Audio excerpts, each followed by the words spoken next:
Mr. Baird, I'm Patrick Martin from the Global Mail newspaper. Did you write the book, co-write the book, The Contenders? Yes, I did. I did. I read that. It was very, read that many years ago. You're 93. Yeah, 83. Did I say? Yeah, 83. My God, it was 83. Yes. Not bad for a guy born in 1969. No, well, I was born in 51, so it's been a while. In your meeting with Abu Mazen on Monday, the Palestinian Authority president asked you, as one of Israel's best friends, to use your position of friendship to push the Israelis back into the peace process and perhaps to make some accommodation for their demands on halting the growth of settlements. Were you able to speak today to either Minister Lieberman or Minister Barak about that and encourage them, as I think the Palestinian leader had hoped? Well, the good news is the Israelis are prepared to return unconditionally to the negotiating table. I think I spoke the other day and quoted the Prime Minister as saying we're going to stop the negotiating about the negotiations and get back to the table. So that's the Quartet's view, and it's my view as well. Obviously, unilateral actions on either side are unhelpful. Minister, Iris Makler from CBC News. Do you view the settlements that Israel is building in the West Bank as an obstacle to peace? I think unilateral actions on both sides, on either side, are distinctly unhelpful. And the settlements? That's exactly my answer. Est-ce que, Ginette Lamarche de Radio-Canada, est-ce que vous croyez que les négociations que vous voulez qui reprennent entre les deux parties, entre les Palestiniens et les Israéliens, devraient inclure les frontières de 1967, ce qu'on appelle the Green Line? Est-ce que ce serait la base? Je pense que la politique du Canada a été très claire. Selon moi, c'est une bonne idée pour les deux parties, les Israéliennes et les Palestiniennes, de commencer de faire des négociations pour un accord final. Et je pense que tout le monde savoir que les deux parties sont dans le passé à appuyer de faire ces frontières avec les changements, les swaps. Et ça, c'est la décision pour un accord, c'est bien sûr leur décision, pas la mienne.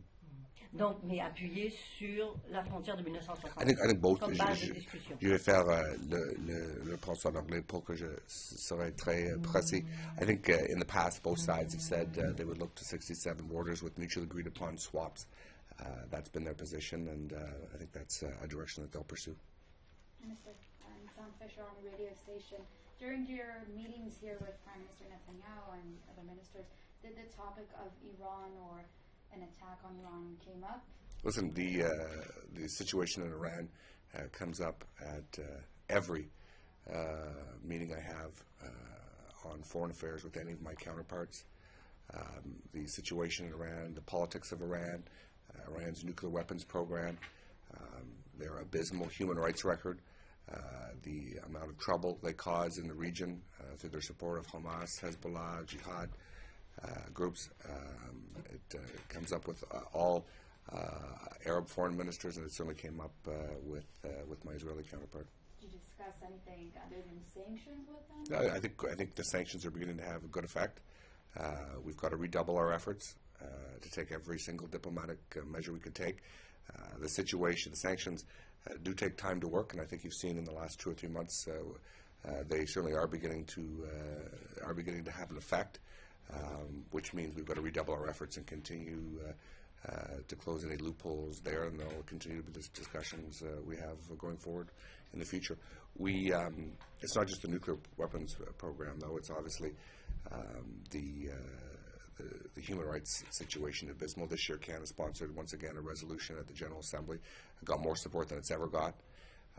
And obviously the problems that Iran causes in southern Lebanon and the Gaza Strip, in Bahrain and elsewhere, are well documented and are an equal concern.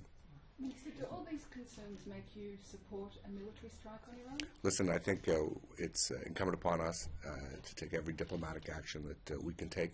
I think President Obama has said everything's on the table, and we're going to pursue the sanctions with great vigor.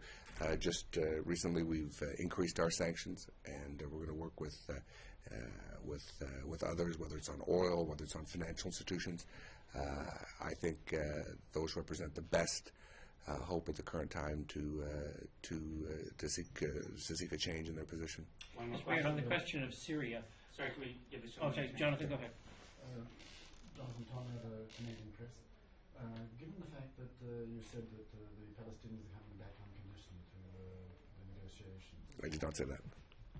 I said the Israelis have indicated they are prepared to come back unconditionally. Consequently, I asked, in your view, do the settlements continue to pose an obstacle? I think unilateral actions on either side are distinctly unhelpful. We'll take Patrick, the last one. On the question of Syria, the United Nations Security Council now is debating a resolution. A lot of it has to do with the Arab League Initiative. Do you believe the Arab League Initiative will be adequate to solve the situation? I think the sanctions put on by the Arab League have been a welcome development. The Arab League made great efforts in Libya, and their efforts, joining efforts of Canada, the United States, the UK, the EU, have been substantive, and we certainly welcome them. It does make a very different debate when the Arab League itself is approaching the Security Council, demanding action. We strongly support that. There's no silver bullet. There's no magic solution for the challenges in Syria. But I think that a strong condemnation of the Assad regime's brutality and violence would be great. I think UN sanctions would also be good. Do you understand the Russian perspective on this? They obviously don't agree with it exactly as written. They want to try for negotiations and a negotiated end. And I don't think either condemnation of the fact that more than 6,000 people have been killed or UN sanctions would preclude what you just described as the Russian position. I have had long discussions with my Russian counterpart, and a full, frank exchange of views on that issue. And obviously Canada has a different position, but it doesn't on Syria. A strong UN Security Council resolution condemning the Assad regime's violence, I think, would be welcome. I think UN sanctions on the Assad regime would be distinctly helpful, as have the other initiatives taken by the Arab League. They have stepped in recent months to fill a void that was there, and I think their effort to go to the Security Council is a good one. Dernière question. Si jamais Israël décide d'attaquer des sites nucléaires iraniens, est-ce que le Canada appuierait Israël? On continuera de faire chaque initiative diplomatique qu'on pourrait faire pour trouver une vraie solution pour les États-Unis, pour la situation en Iran. Je pense que le président Obama a parlé, comme j'ai juste à dire en anglais, que toutes les options sont sur la table, mais selon moi, c'est obligatoire de travailler ensemble avec nos alliés et des autres, de faire chaque chose qu'on peut faire dans le monde diplomatique, et on va continuer de le faire ça. Merci beaucoup.